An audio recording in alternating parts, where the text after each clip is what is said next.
Naomi, in this moment, this first lesson here is to start small. Take care in troubling times and start small in the midst of grieving, in the midst of missing one another. I said it last week and I'll say it again. My arms ache to hug people. How many of you are aching to hug people? To be in the presence of one another. In the midst of troubling times, it's okay to be frustrated. Maintain a relationship with the one and only God and start small. But stay home and rest in this. God is at work. You can stay home. God is at work. I'm hearing from those who are praying prophetic words all over the place. God is moving, God is speaking, God is using this time. But don't confuse, He is not the storm. He is also not the cure. He is the answer. Lesson number 3.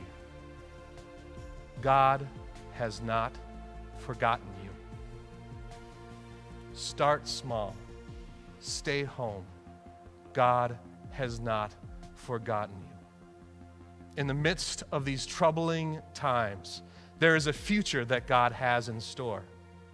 And the moment that Naomi has the revelation and sees this hope, she invests her life in taking care of this little Obed. And we find out following that Obed fathered Jesse, who fathered David. See, she had a divine assignment to take care of the future promises of God.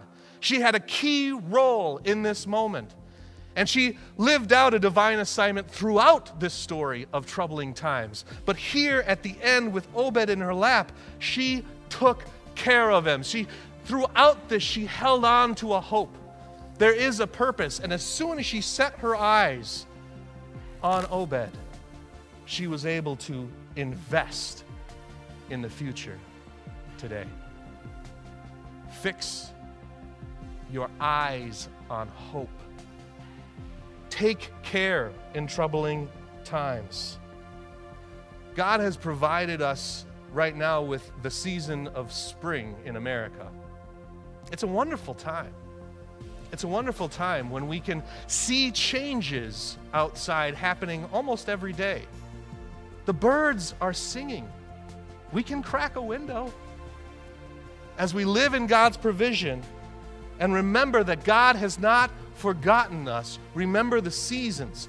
It is one of the few unconditional promises of God set down from creation that there will be seasons. And seasons come and go, but God has not forgotten you no matter the season. In every season, not only is He with us, not only is He not the storm, He is the God who can control the storm. He is the God who can calm the storm. He is the God who can join us in the boat in the midst of the storm and bring His peace. A peace that surpasses understanding.